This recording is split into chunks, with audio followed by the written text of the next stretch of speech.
आदर्शवाद के सारांश दिए हुए हैं सार रूप में।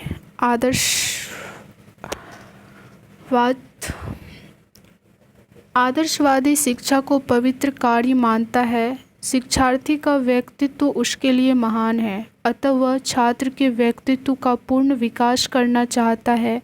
यह विकास सही दिशा में होना चाहिए।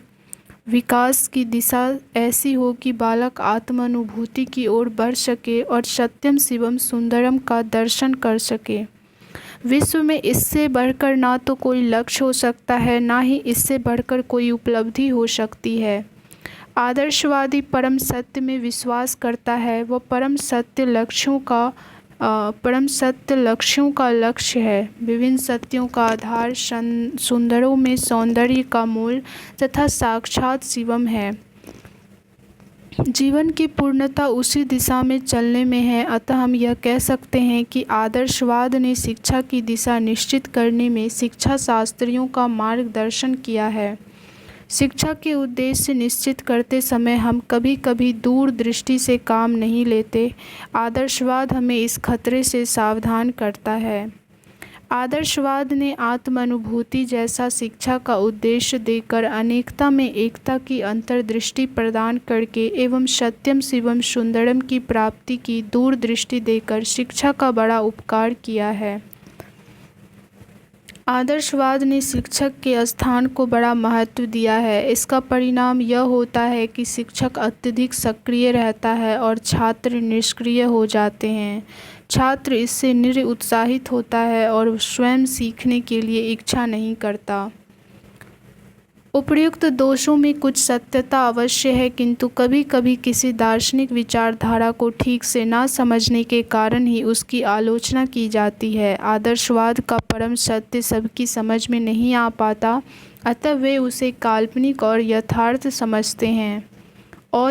समझते हैं। यहाँ तक शिक्षण विधियों का प्रश्न है। आदर्शवाद ने अपने उद्देश्यों को प्राप्त करने के लिए जिस विधि को उचित समझा उसे अपनाया। अंत में हम यह कह सकते हैं कि जहाँ तक शिक्षा के उद्देश्यों का संबंध है, आदर्शवाद के सामने कोई दूसरी विचारधारा टिक नहीं सकती। शिक्षा के अन्य अंगों के क्षेत्र में आदर्शवाद ने अधिक ध्यान नहीं दिया। उसके बाद शब्दावली जगत से हमारा अभिप्राय संसार अर्थात पूरे विश्व में व्याप्त भूमंडल से है। आध्यात्मिक से हमारा अभिप्राय धार्मिक क्रियाकलापों, पूजा पाठ व ईश्वर में ध्यान, सत्य का मार्ग आदि है। नश्वर, इस संसार में प्रत्येक वस्तु नश्वर है। इसका अर्थात जिसका जन्म हुआ है या निर्माण हुआ है वह एक दिन समाप्त अवश्य ही होती है।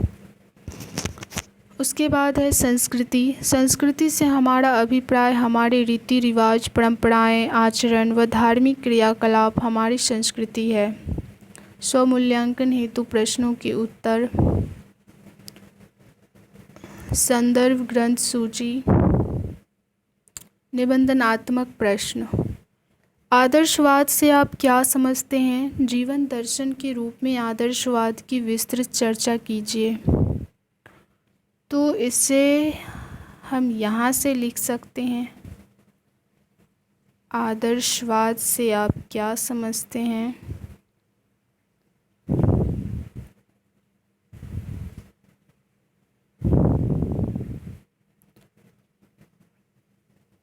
आदर्शवाद दार्शनिक जगत में प्राचीनतम विचारधाराओं में से एक है।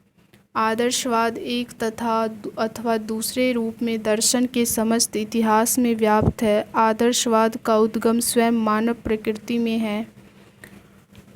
और उसके बाद यह प्रत्ययवाद प्राचीन यूनानी दार्शनिक प्लेटो के विचारों से मिलता है, जिसके अनुसार विचारों का जगत वस्तु जगत से कहीं अधिक यथार्थ है। मूल्यात्मक दृष्टि से इस दर्शन को आदर्शवाद कहा जाता है।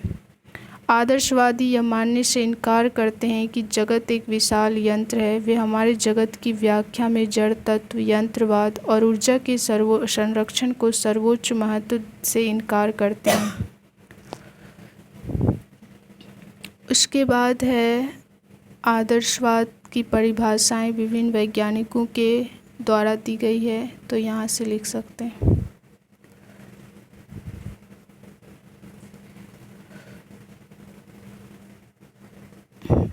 उसके बाद जीवन दर्शन के रूप में आदर्शवाद की चर्चा कर सकते हैं, जो यहाँ हम लोगों ने पढ़ा था।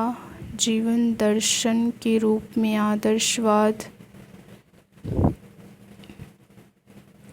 अगले वाले वीडियो में, जैसे यहाँ से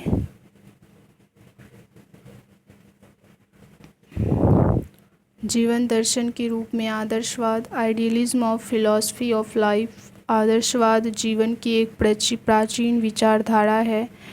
आज भी इस बात का पर्याप्त सम्मान है। यहाँ से ये सारे पॉइंट ड्रिल कर सकते हैं। उसके बाद आगे क्वेश्चन है, आदर्शवादी पाठ्यक्रम और शिक्षण पद्धतियों का विस्तृत वर्णन कीजिए। आदर्शवाद में शिक्षा के प्रमुख उद्देश्य को लिख सकते हैं, विस्तृत वर्णन कर सकते हैं। उसके बाद आदर्शवादी पाठ्यक्रम और शिक्षण पद्धतियों का विस्तृत वर्णन। उसके बाद आदर्शवादी शिक्षक एवं बालकों के प्रमुख गुणों का विस्तृत वर्णन कर सकते हैं। तो ये सारे पॉइंट पाठ में दिए हुए हैं।